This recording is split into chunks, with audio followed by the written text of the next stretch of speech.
Meet Bill Jenkins. He's a quiet, unassuming man who happens to race motorized bar stools.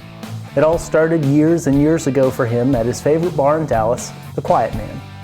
Oh no, this was something that we're sitting around the round table and St. Patrick's was coming up and someone said, why don't we make motorized bar stools and race them?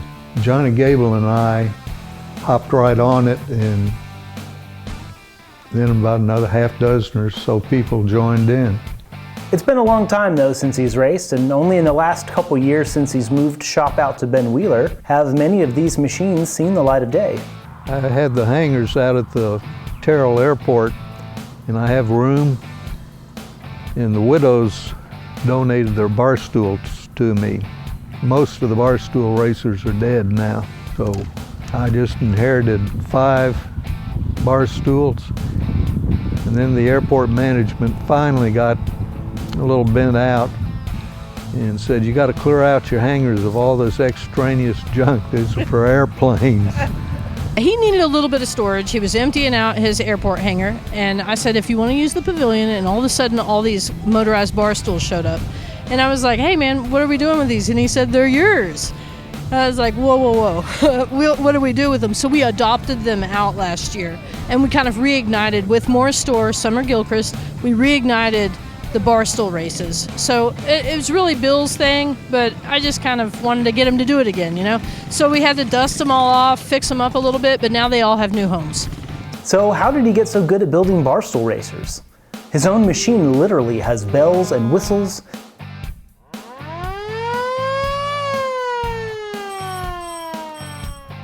an AM/FM cassette, and in his own words, is the fastest machine of the bunch. I went a couple of years college working towards a mechanical engineering degree. I was the lead mechanic at Dallas Motorcycle Sales for a couple of 3 years, then went to work at the BMW car dealership and was lead mechanic there. Got drunk down at the Quiet Man one night with a bunch of doodle buggers, and before I knew it, I was working for GSI, Geophysical Services, out on a boat, primarily in Alaska. Actually, I started all this, my own shop back in high school, and I worked at the Graduate Research Center of the Southwest Center for Advanced Studies.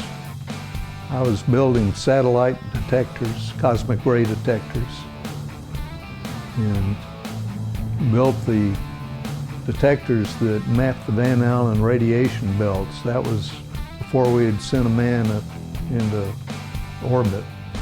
And they were concerned that they might be irradiating a person up there, so we built several satellites that went around and mapped the radiation belts. Well, I started working there before I was out of high school. Again, I had a friend that was working there, and they needed machinists, instrument makers. Every job I had, I never looked for work. It just, someone needed help. His work history is very impressive. But when you hear that his dad held a geology PhD, his mom a master's, his sister is a nuclear physicist, and his brother is a tree surgeon, it makes a lot more sense where his mechanical genius comes from. You could say it's in his blood. But the guys he raced and started this crazy sport with are in his memories. That's one of the things resurrecting these bar stools has done, is remembering good times, good people. And there probably isn't a better way to honor the other founders of this sport than to inspire the next generation to continue it.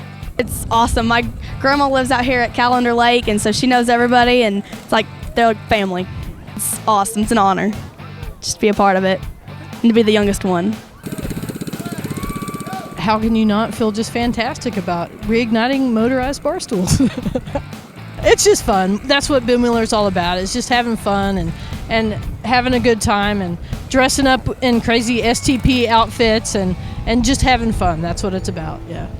It goes to the Bar Stool, which is an original driver back in the 70s, Bill Jenkins. Bill! You get happy hour at both Morris bar store and the forge, as long as you bring that Yeti tumbler from Gum Creek into the establishment. Yeah! Home without Do you have a cup holder on your bar stool? it. Couple of these? No, do you have a cup holder on your bar stool? Oh, not yet. Next year. You should now, yes.